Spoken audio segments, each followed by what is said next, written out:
Welcome back to Harvard Hillel and our online speaker series.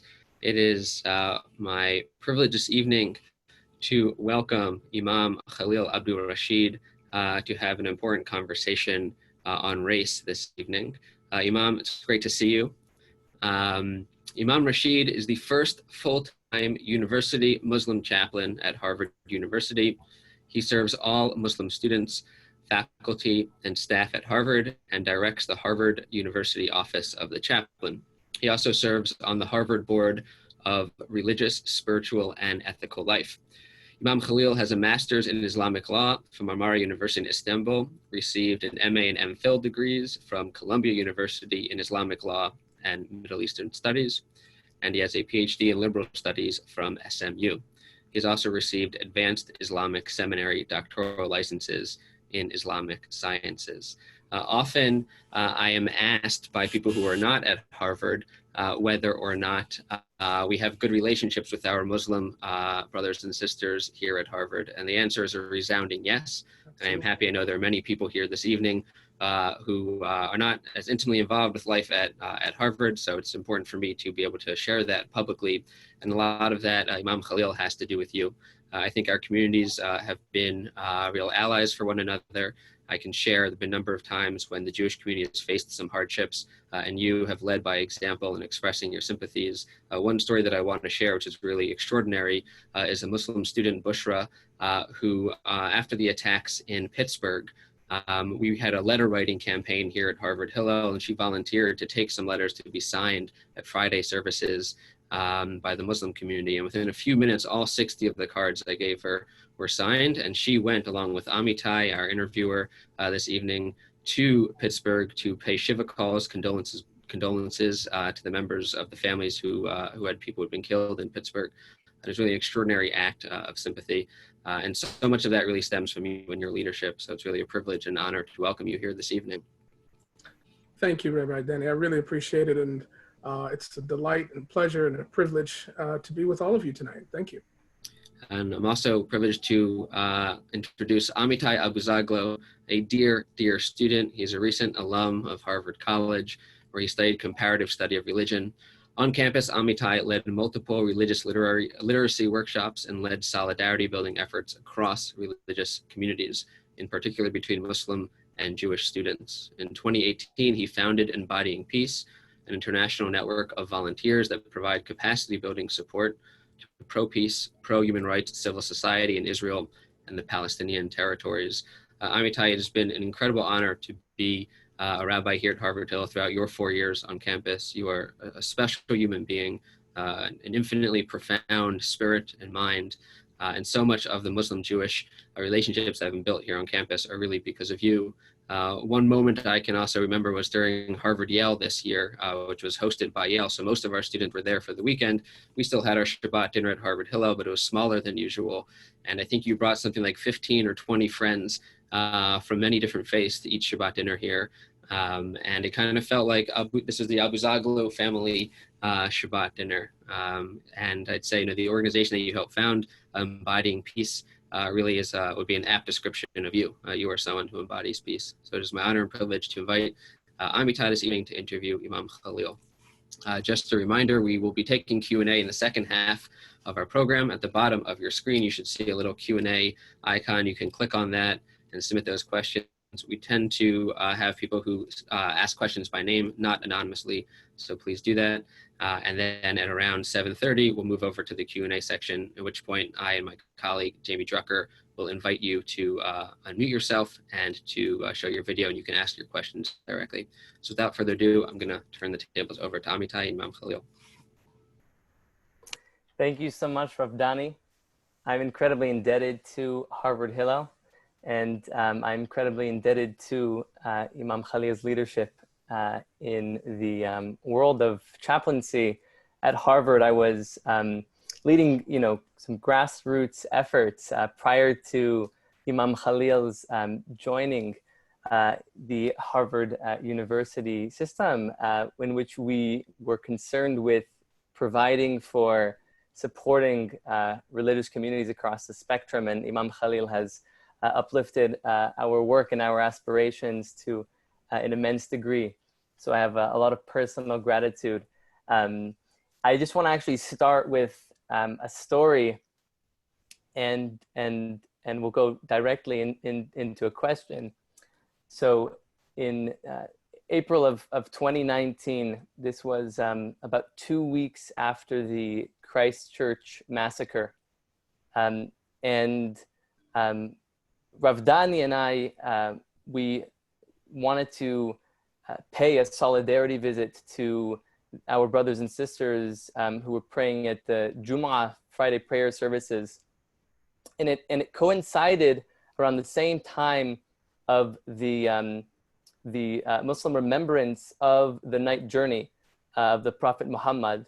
And I remember very vividly Imam Khalil's teachings about the nighttime as an especially ripe time for spiritual edification and for moral rectification. And we are living in such a nighttime, I can say, in our moment of racial justice reckoning and in our moment of pandemic. So it is truly an honor to speak with Imam Khalil and to learn from Imam Khalil, who can teach us much about these dark times. So Imam Khalil, I want to thank you, Thank you again. Thank you. You wrote an article a few months back entitled, "What's the Matter with All Lives Matter?" So this conversation is titled Race, Policing, and Community. I want to add two other descriptors, two other qualities of leadership and of moral character. I want to just read a brief line that you wrote and ask a question about it, because it struck me as profound for a moment like this, as we are seeking guidance in the nighttime that we live in. True leadership is about speaking truth to power and standing up for justice, for helping your brothers and sisters who are oppressed by uplifting them, and helping your brother or sister who is the oppressor by stopping them from oppressing. Imam Khalil, I want to hear from you about where you learned this description and commitment to leadership. Thank you, Amitai, and thank you, dear brothers and sisters from the Harvard Hillel community, and welcome to everyone tonight. You know, so going back a bit, oppression in the English language has a lot of different applications and connotations. I want to start with the notion that racism is recognized, in Islam and by Muslims as a type of oppression, which is very interesting. So it's recognized as a type of self-oppression. Why? Because hatred of another, for whatever the reason is, if you hate another person, that is self-destructive, and it's also destructive for the other person as well. So it's considered a type of oppression. And one of the things that I have learned that we're taught is that we are supposed to, as a person of faith and as a person who lives in a community, our role is to be helpers, is to provide aid and support. And we are supposed to provide that on two fronts. The first front is to provide aid and support to those folks who are experiencing victimization, marginalization, and in the words of my article, oppression there. And what I had in mind was racial oppression, racial injustice, because the context that I was writing about was about racial justice as articulated through the Black Lives Matter platform in response to the all white lives matter. That article was written at a time where I was living in Dallas, and I drove by a big mega mosque, and on the outside of the mosque, on the billboard, was the sign, all lives matter, all lives matter. And that was right at the time when Ferguson was having all of these things that were going on, when that was drawing attention to the importance of recognizing the long history of racial injustice and oppression to Black Americans in this country, and that something had to be done to change that. And in the midst of all that, I saw on this billboard here outside of this mega institution that had thousands and thousands of wealthy suburban American Muslims attending it, that was a rejection of that. And so I wrote that article in response to that, and to educate my own community about what the platform was really all about. So the first was this idea that, oppression and harm and victimization, marginalization from an Islamic point of view, from the community that I was brought up in. Now I'll tell you my father's story in a little bit, because he added another take to that in his time in Stone Mountain. Is that there are two fronts. One is the front where you help the person who's and the community that's in a state of harm, a state of victimization, injustice, etc. In the American context, that will be people of color, people working. We've seen plenty of examples of that throughout this COVID period. The images that have been broadcast of folks dying on the streets, and the narratives we've heard says that we need change in this country. So on the one hand, that's the front that we need to work on. On the other hand, going back to that quote, was in the statement to stop the oppressor from their oppression. In other words, the way that you really support the community or the person that's victimized, that's harmed or oppressed, is that don't just shield them and embrace them and take them in, but you've got to do something about the person who's causing harm, or the institution that's causing harm in the first place, right? So there are two fronts on which that we have to mobilize some kind of intervention if we really, really want to do something about making the world a better place. And that is what leadership is about. If I could add one small thing, my father taught me, my late father taught me through his work in Stone Mountain, that that when you do that in creative ways, it is possible to turn hate into hope. And so that is what has really inspired me in the work that I do, and in the work that I try to do in our communities. So Stone Mountain, Georgia. In preparing for it today, I read a magnificent article that you wrote about your father, and I learned that Stone Mountain, Georgia, in the year 1946, James Venable, who helped revive the Ku Klux Klan, and who housed the operations of the Ku Klux Klan in Stone Mountain, became mayor. And 50 years after James Venable was the mayor of Stone Mountain, your father assumed the mayorship. I would, and actually part of the article elucidates something about the relationship between James Venable and your father. And I think it would be appropriate to share and perhaps how at the time you were engaging with your father about his political choices.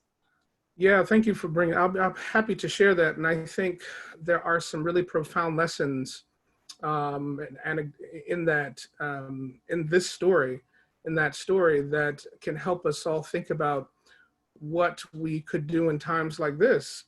You're right. James Venable was, the Venable family has a long history, and the Venable family owned the land that Stone Mountain sits on. Stone Mountain is the largest single rock mountain in the world, and it's the largest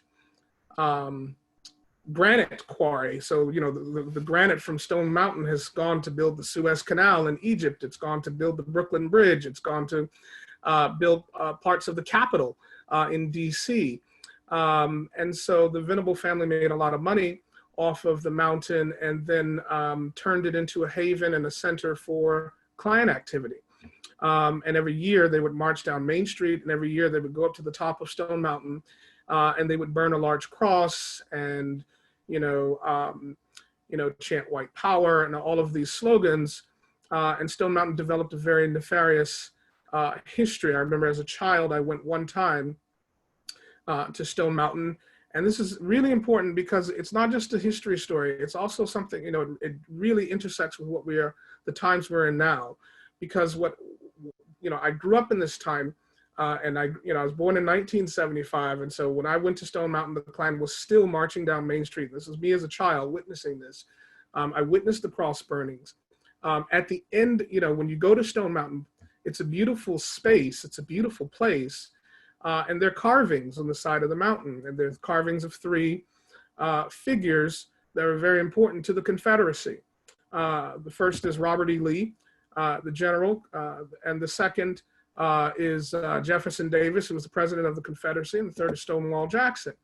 And they're carved on the side of the mountain. Now, this is very interesting because when you go there, and even today when you go there, every single night, Stone Mountain Park is open and they have a laser show where they glorify the Confederate history. And so, I went there once as a child, as an African-American child. My mom was Black American, my father was Black American. There weren't a lot of Black Americans going to Stone Mountain. You knew if you went to Stone Mountain, it was a risk. But my parents took me once as an educational experience.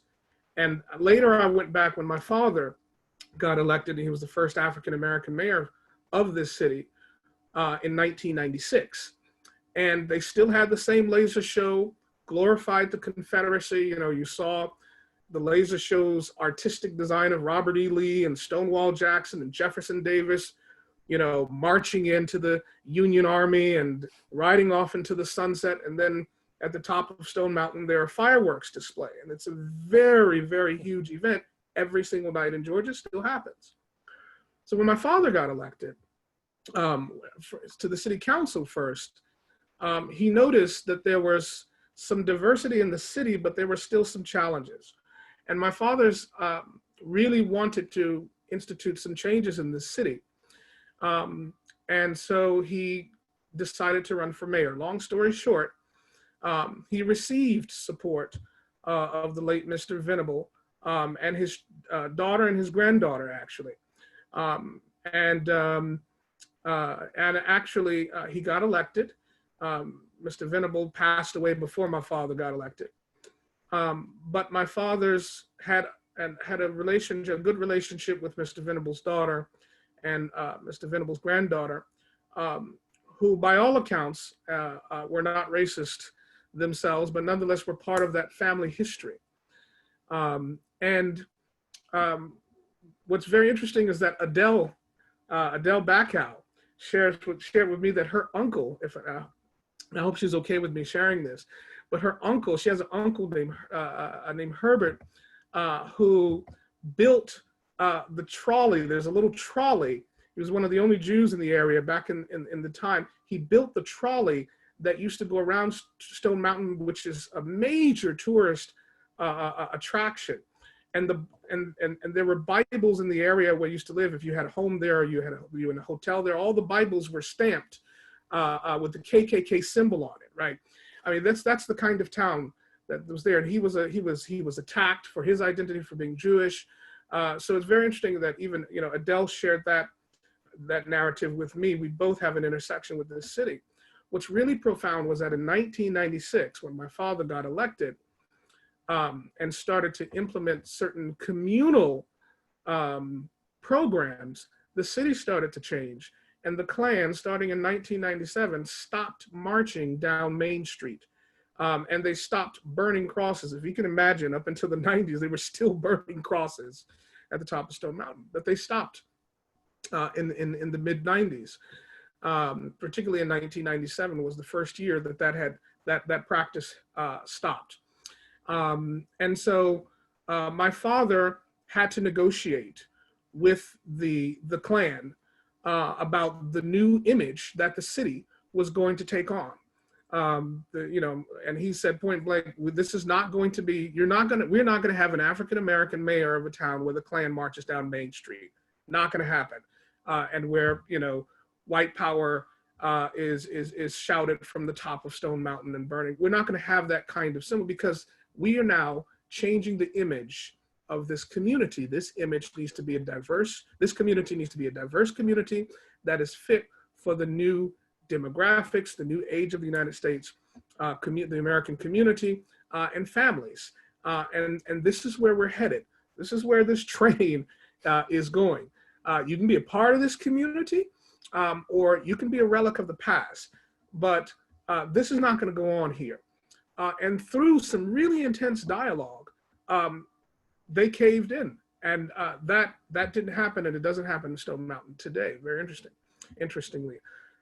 Unfortunately, we have leadership that retweets images about folks hailing white power. We have leadership that wants to remove protesters with military force. We have a resurgence in this country of hate, and we have a resurgence, and hate is not something that is just, you know, propagated, for example, by a few folks from the back of the corner, back of the alley or something. It's becoming mainstream once again, unfortunately. And I think that we need to have a real serious discussion about leadership in our country, in our community, about accountability, and about reimagining what it means to live together, you know, as Americans, whether we're people of faith or whether we're people with no faith, right? Or diverse faith. We really need to have that discussion about where we're headed, despite our history, you know, our historical challenges with race in the past. Imam Khalil, I would love to actually zoom in on the question of accountability, and how the members of the forces of public service contribute to the state of racial injustice, or to the state of racial justice in this country. In 2012, it was revealed that the NYPD had been surveilling Muslim student chapters across multiple campuses in the Northeast, including on the campus of Columbia University, where you served as a chaplain. That narrative, from the moment where the Muslim community learned about and the NYPD's interference in their communal affairs, to the moment in which you became an advisor to the NYPD, it would be greatly instructive for us to learn about that. Yeah, I'll be happy to share some highlights. This was back in 2012 or so, when the Associated Press came out with just a really bombshell report about the mass surveillance of the American Muslim community in the Northeast, particularly in the tri-state area. I was a graduate student at the time, and I was also a volunteer chaplain at Columbia University. Long story short, I, as a student at Columbia, as a volunteer chaplain there, I was able to advocate to the leaders at Columbia University, particularly the President Lee Bollinger, at the time, to have a conversation with the police commissioner, who at the time, it was Commissioner Ray Kelly, and the mayor, about the traumatic effects of that on campus, right? I mean, so I accompanied several students to the clinic and they were shocked. There were a lot of students who had questions. There was reports that police officers were infiltrating the prayer room on campus, that undercover police officers were infiltrating graduate student spaces where Muslim students had been, that a few students' emails accounts had been surveilled. There was a lot going on. And this was also a time coterminously where the stop and frisk policy, which was highlighted a few days ago by leaders in the White House as a wonderful policy. Well, this policy was starting to wreak havoc on Black Americans and Latino Americans, Hispanic Americans, young men specifically in the Bronx. I lived in Brooklyn, and Brooklyn too. So I got an audience with Ray Kelly, Commissioner Kelly, and I sat with him one-on-one, and I discussed with him, what was going on, the stories and the impact. His response to me, simply put, was, it's legal, deal with it. I mean, point blank. I mean, if you could imagine, right? I mean, imagine like the NYPD, like, the Boston PD surveilling, the Jewish community, and students at Harvard Hillel being upset at infiltrating spaces. And, Amitai, you're sent to go talk to the commissioner, and the commissioner's like, it's legal. Like, and there was a precedence for it back in the 70s. The precedence for such surveillance, according to Police Commissioner Kelly, he told me this to my face. The precedence was an old law called the Handshoe Law, which was put in place back in the 70s to surveil members of the Black Panther Party. So it's very interesting, the intersections of race and community were then, and policing and criminalization were then used as a precedence to surveil Muslim community, many of whom were students, etc. So I tried to impress upon him. I remembered my father's interaction, with the Klan, and I'm not making an analogy between Commissioner Kelly and the Klan, but I remembered the fact that my father had to discuss the ways that certain actions were harmful for the city, and he had to negotiate. And so I tried to remember that I had to negotiate with an institution that had been there longer than me, but I had a responsibility to advocate for my students, for myself, my community members, my family, etc. So we went back and forth, he and I tried to explain to him that I understand that it's legal, but this is a law, this is a practice that has harmful effects, and so in my view, it's not moral. Because of the traumatic harm that it's causing on the community, it's fracturing people's lives, and it's breaking relationships up between community members, causing folks to be suspect. This is not policing. I said, I told him, I said, if you want to gather intelligence, this is not a real intelligent way to do so. I didn't say it like that, but there are better ways to do it, is the point that I articulate. So long story short, he said, well, what's your suggestion? That's what he asked me. What do you suggest we do? And so I said, why don't you put together a committee or a task force of diverse members of the New York City Muslim community, folks that are from, I said, and it can't be, don't put all imams on the list, don't put all like political donors on the list. Put, make it extremely diverse, make it representative, of different constituencies, different parts of the Muslim community. Let the community select themselves, because if you cherry pick, it will seem as though that there's a legitimacy problem. But establish a council to build relationships between the American Muslim community in New York City and the police, so that the community is protected. Law enforcement has a job to do, but we have to reimagine what proximity means and what community means. We just can't do this. And so he said, I'll think about it. 2-3 months later, he called me back in his office and he said, I like your idea. I'd like for you to be the first person that served. I said, well, I can't, thank you, but I have to think about this. I went back to my community in Columbia University, spoke about it with several folks, and then a commission, a task force was assembled, long story short. And this task force, over a period of 2 years, met with the commissioner to talk about the policy of Muslim surveilling. That policy does not exist today. And neither does stop and frisk either, I might say. And so those things, I want to call it a success, but I think it's because we have to engage with institutions that are, and hold our institutions accountable. That's the point I'm trying to say. Hold our institutions accountable in one way, form, or another. Thank you for sharing that. That is an incredibly traumatic experience, and the leadership that you demonstrated, and that Muslims of various backgrounds demonstrated in forming such a task force is incredibly inspiring.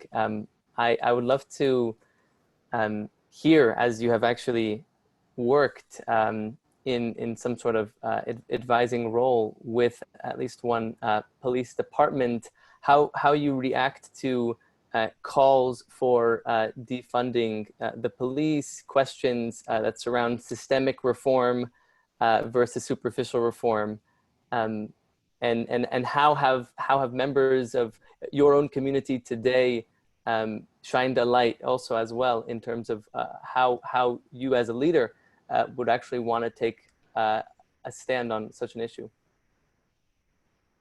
Yeah, I am not a supporter of, I'm African American. I grew up in the South.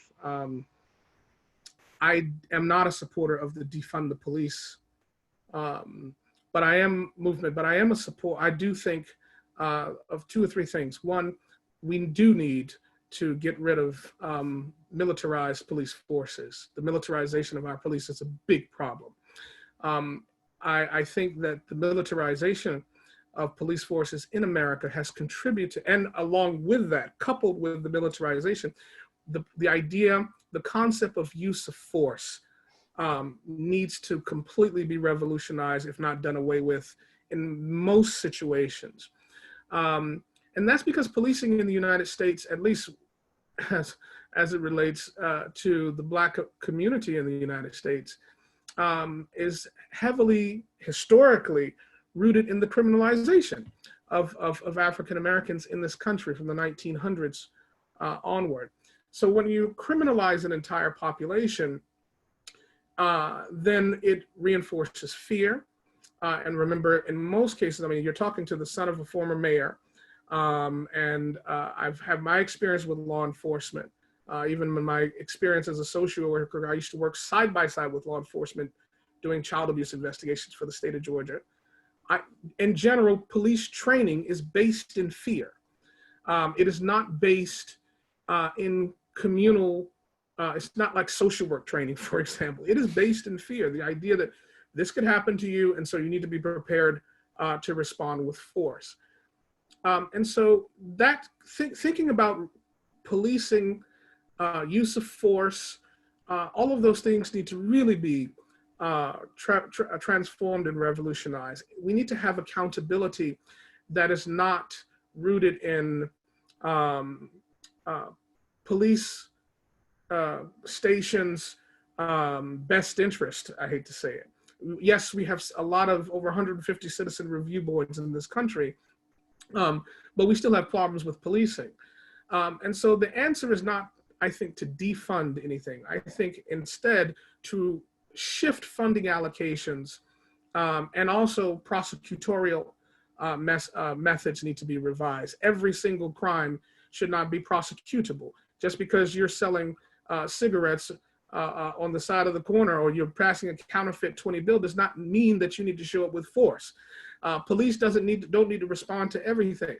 We need to think about ways in our community to respond to delinquency, to poverty, to homelessness, to joblessness, right? People just trying to make a living, trying to make a difference, doing what they can. Might be a little bit shady, but you don't need to show with force. Especially if you're in the middle of a pandemic. That does not justify criminal activity, but you can't tell me that somebody who's drunk, who's parked in a Wendy's parking lot, who's running away from you, deserves to be shot in the back twice, right? Those kinds of things need to be revised. And when these things happen systematically in different departments across the United States, that tells you there's a problem. Removing cops is not the solution, but we do need to remove or alter the idea of the use of force. What can be prosecuted, what cannot be prosecuted, so that police officers don't have an incentive to respond all the time. That we can have social workers respond, perhaps in other cases. Members of the clergy can respond, and I mean, you can get different kinds of responses. Police officers there can be aspects of police departments where officers that don't even have guns show up to situations that don't require a lethal use of force. And if they need support, they can call for support, etc. There are different ways to think about these things.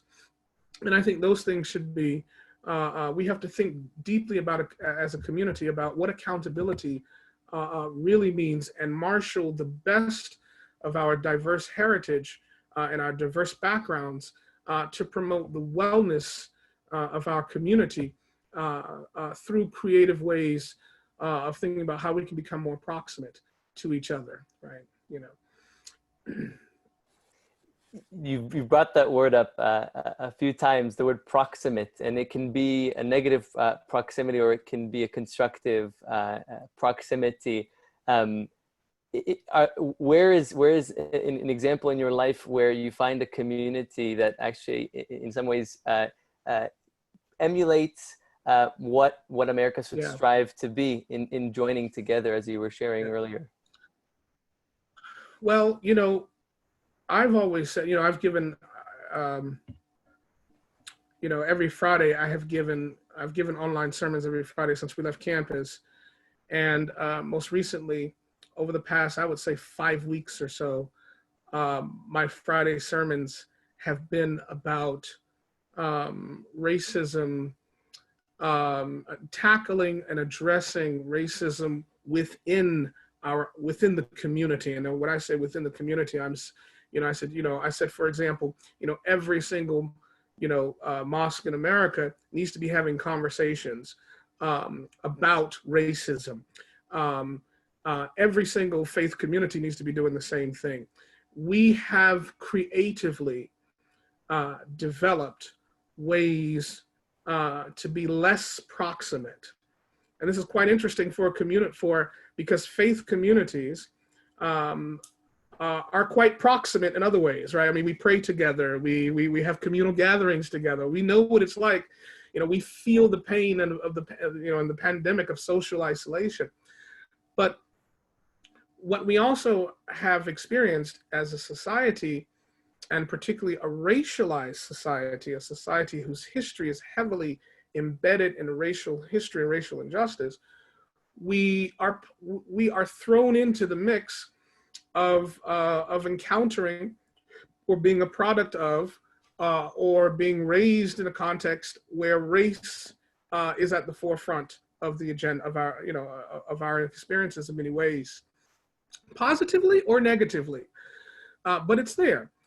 And, you know, we've got to come to terms with that. I find it problematic that that there are not enough discussions in houses of worship. And I was speaking about this, you know, on Friday, as I said, in my own community, houses of worship, about racism in America, about the narrative of injustice, about the Black experience and what that means for us as a country in terms of lessons we should be learning about how to become more proximate with each other. I think proximity is very, very important because in a pandemic era, the time we're in now, we are all asked to reduce our proximity to each other. In that reduction, very interestingly enough, in the midst of that reduction, what we have seen is the amplification of hate in terms of actions and messages from the White House down to the poor houses, the streets of America, right? And so, as people of faith and as Americans, as community members, the question, you know, our cities are struggling with this, our communities are struggling. What do we do about this? We have cities where monuments, Confederate monuments are coming down because people are coming face to face with the reality that is traumatic for them, and it's a reminder of injustice. And so we're in a heightened sensitivity now about, going back to the word earlier, oppression, right? Racism, injustice. And so what do we do about that? You know, I think we have to first start internally with ourselves, in our own communities. You know, what are we doing?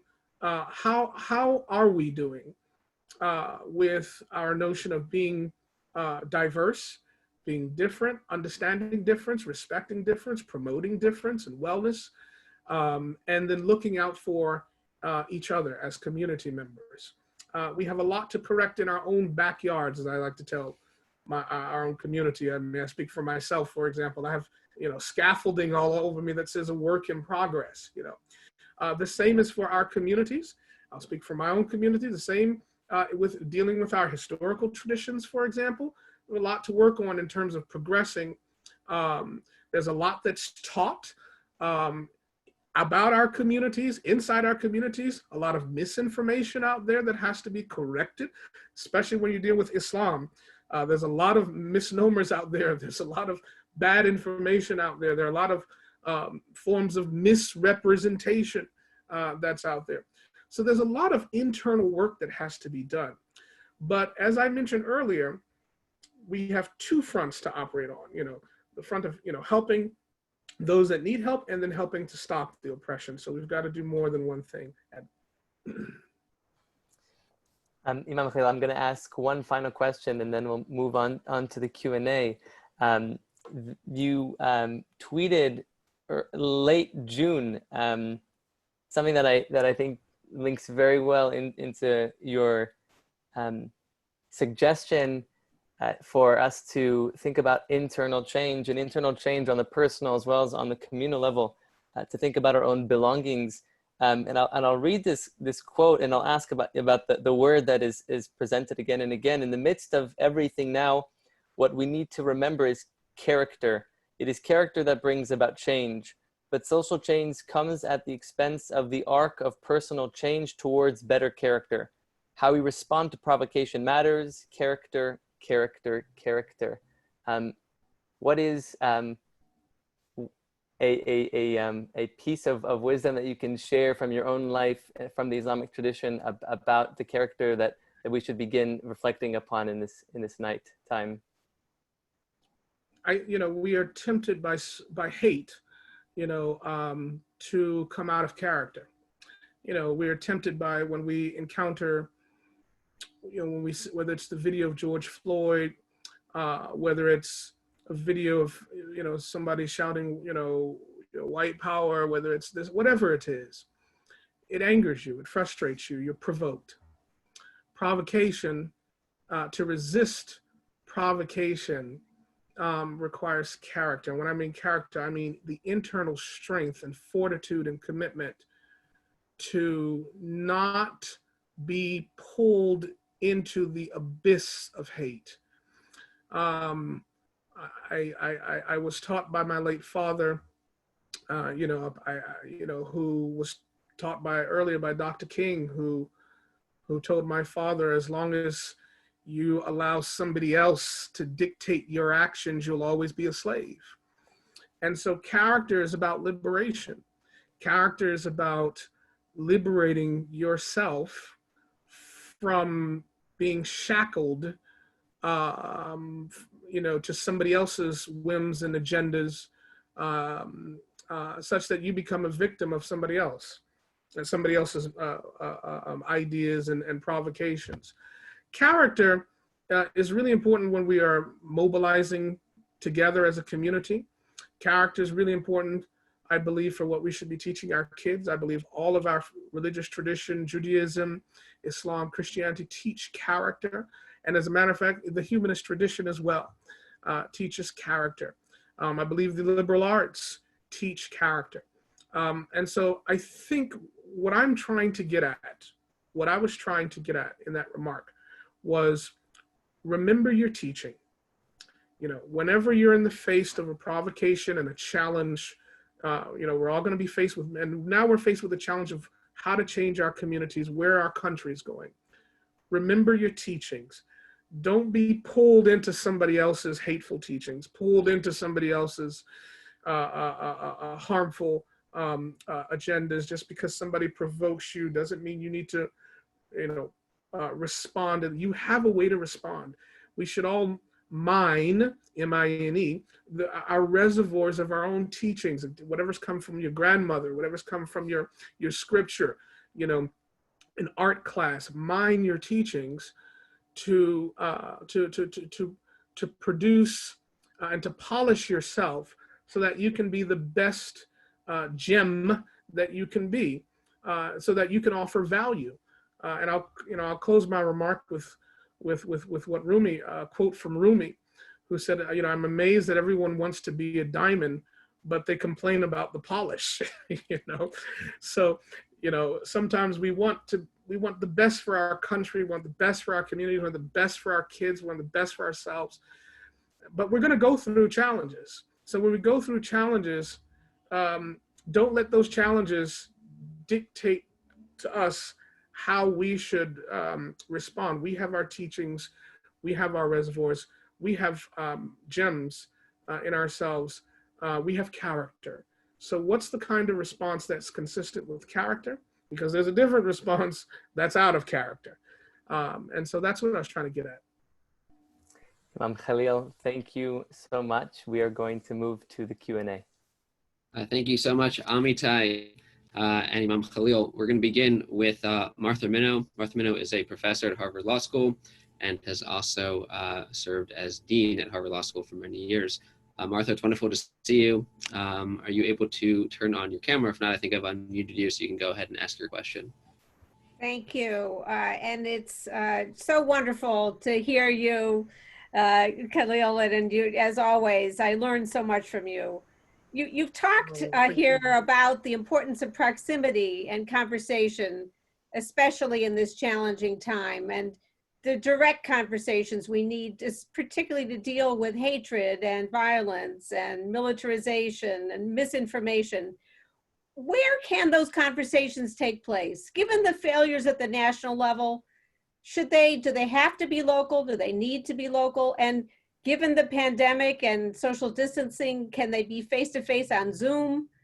And just one more related question, given how much hatred is transmitted across social media, what can people do to combat that, to resist it? How do we create the conversations that you are so rightly calling for? Thank you. Thank you, Martha. It's good to hear from you as well. I think so first of all, regarding your first question, I think, you know, I'm a product of, you know, I have seen the work, the positive work of local communities.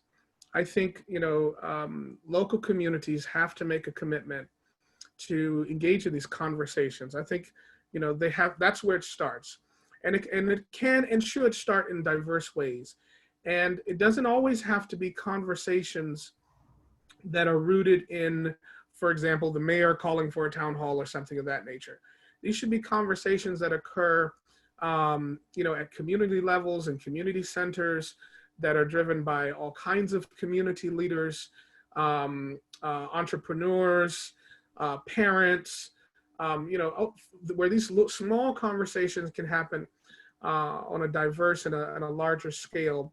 But more than just conversations, what we also need is to think about the way that in the midst of these conversations, as a part of these conversations, we need to have city leaders involved as well, because our cities and the suburbs and exurbs, whatever, are also products of our history, and they are formed and fashioned as a result of that. I mean, I'm not just talking about like monuments coming down, but, you know, street names, and you're talking about names of school. I mean, we're now having a national discussion about, you know, whether or not certain military bases should have the names of, you know, Confederate generals.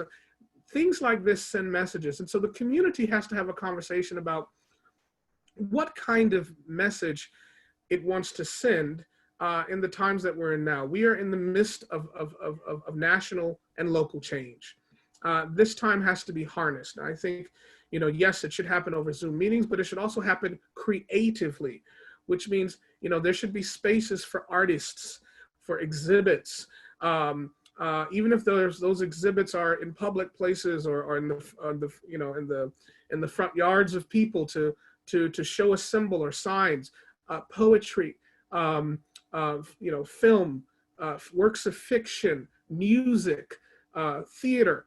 These kinds of creative expressions, you know, in the times that we're in now, where we've got a social distance, the question of how we can express ourselves is a serious question. And so I think art and creativity should be called upon to reinforce the notion that we would like our communities to think deeper and think more creative and more imaginative about how we live together, about proximity, starting with policing, starting with security, starting with, safety, what resources we in our cities are funded, and these are major conversations, but we can start in minor ways. I remember my late father, one of the things his first policy when he was mayor, the first thing he did was lay sidewalks up and down the street. And I asked him, why, Dad, why should you do that? He said, because if you don't have sidewalks, you can't have people walking. And if people aren't walking down the street, people aren't seeing each other and they're not talking to each other. And if people are just driving in and out, nobody talks to each other, nobody sees each other. But when you've got sidewalks, people are walking. And then when people are walking, they see each other and they can sit down and talk to each other, right? So these, how we structure our cities, how we redesign our cities, what kinds of things that businesses put in their stores, the kinds of programs that are at community centers.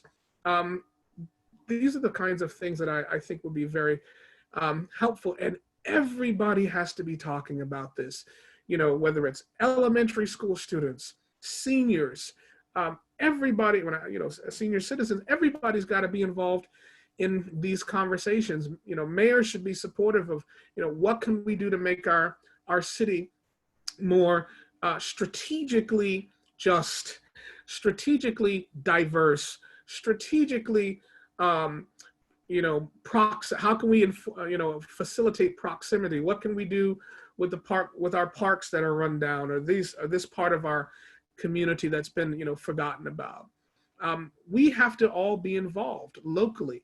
And if we're all involved locally, then we don't need to abdicate our responsibility to any form of federal intervention or wait for it. Thank you. Martha, thanks so much for your question. It's great to see you. You too. We are going to go to Shira Hoffer, who is an incoming student. Shira, if you can, I think I've asked you to unmute yourself and also turn on your video. That'd be wonderful. Yeah, hi. Thank you so much, Imam, for coming to speak with us this evening. I was interested, and I apologize, my Wi-Fi cut out for a second, and you may have touched on this, but you had mentioned that we're tempted by hate to come out of character. And I'm curious whether the implication of that, either in your personal belief or in the Muslim faith, or possibly in both, whether that implies that people are born inherently good or inherently neutral, or whether there are any implications of the inherent character of a person based on that statement, or if I'm just reading too deeply into it. Good question, Shira, and welcome. Thank you so much for your question. I believe, and we that's my personal belief, but also we are it's consistent in the Islamic tradition that people are taught to love or taught to hate, and people that are taught to love can be that it's possible to go both ways. And, somebody who's taught to hate can be taught to unhate. And somebody who's taught to love can be taught and conditioned to unlove. We see that with, the way children are raised and come into all kinds of adults, right? I do also believe that as a community, part of our communal job is to reinforce messages of love. And it's not enough just to say, I don't hate. That's not enough. We have to be, as individuals and as a community, we have to be anti-hate, right? Which means we have to, it's not enough to say that's wrong, right? We have to say that's wrong, that doesn't belong here, and you're either in or out on this issue. That's not going to be tolerated here in this community, absolutely not, right? And so we have to send those kinds of messages, whether it's a person from our own community that brings a hateful message.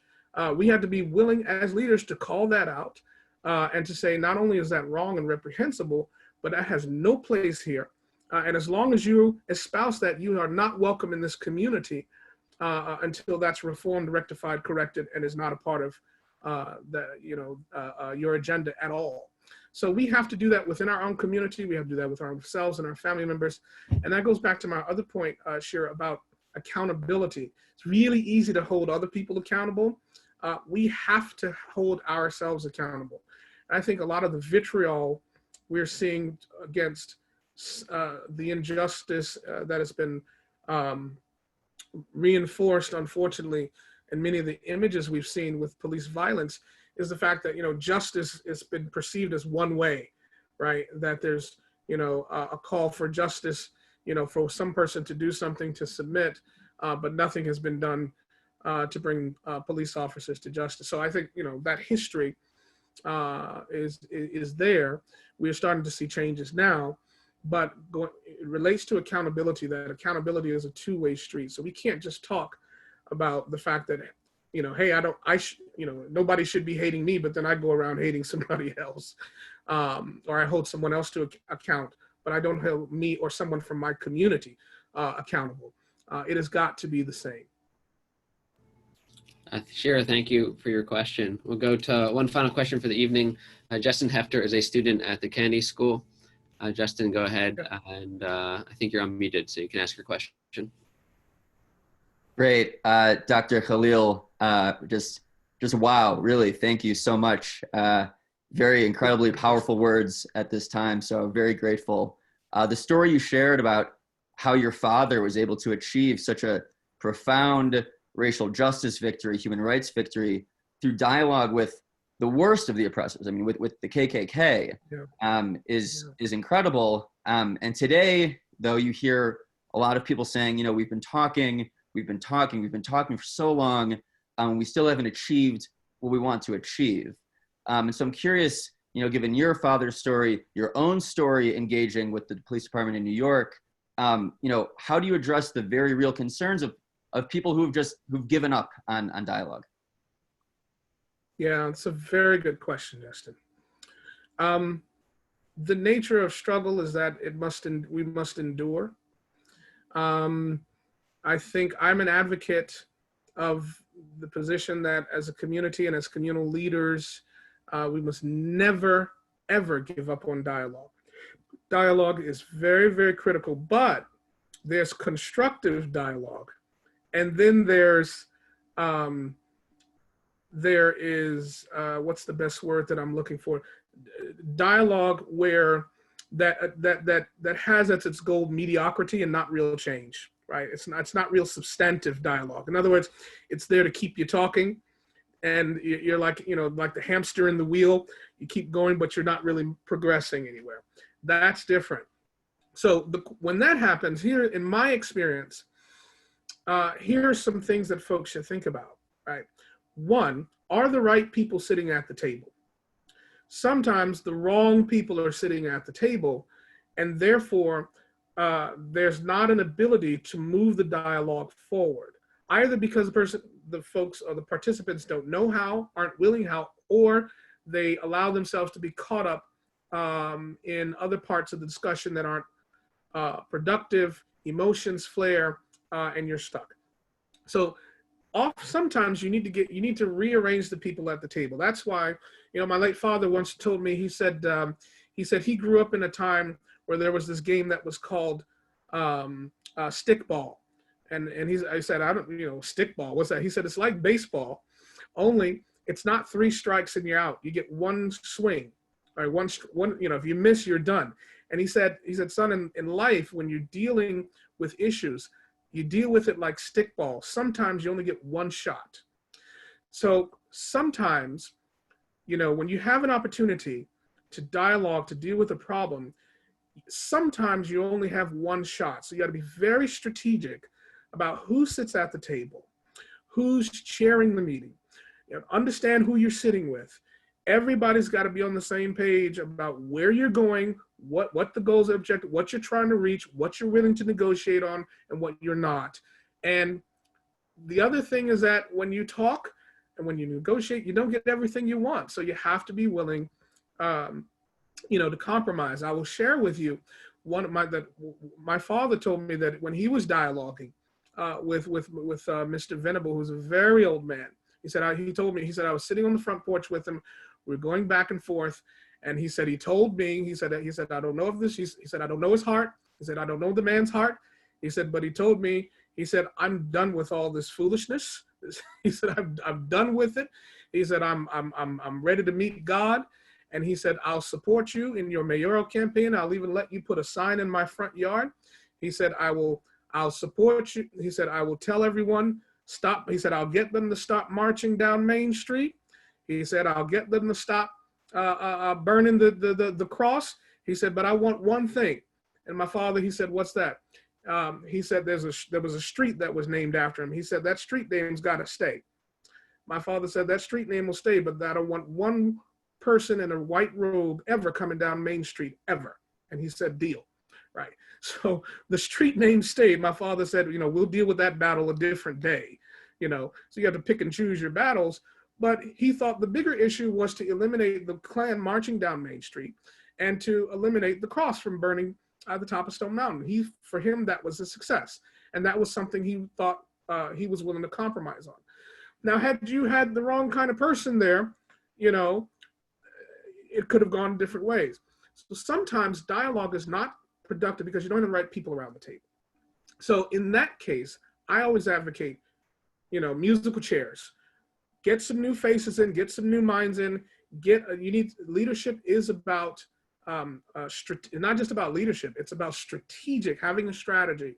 And justice only arrives through struggle with strategy. People talk about struggle, but they don't talk about strategy. I've been taught that it's struggle, yes, but struggle with strategy. And so what happens is in the dialogue, Justin, advocate for folks to refine the strategy a bit. Keep the dialogue going. Never, ever lose sight of the virtue of the persuasive argument. Thank you so much. Mm-hmm. Justin, thank you for that question. That's our time for this evening. Imam Khalil, it's really wonderful to see you, and thank you for sharing of your time and your wisdom. I know we're all much better off for it, especially in this difficult moment. We've learned a great deal, so thank you, and I hope that we get to continue to learn together in person soon. And Amitai, thank Dani, you. much love for you and the community. Thank you so much, and Amitai, you as well, man. Amitai, thank you. It's wonderful to see you. I know you've graduated, but you continue to be a member of our community virtually and hopefully someday in person again soon. We will be continuing with our series next week in a very different direction. We'll be having Dr. Michael Osterholm, who's one of the world's most renowned infectious disease specialists. He'll be with us next Thursday at 7 p.m. So you'll be getting an email invitation about that. Until then, I wish everyone health and safety. Imam Khalil, to you and to your family, and God bless. Thank you. Thank you.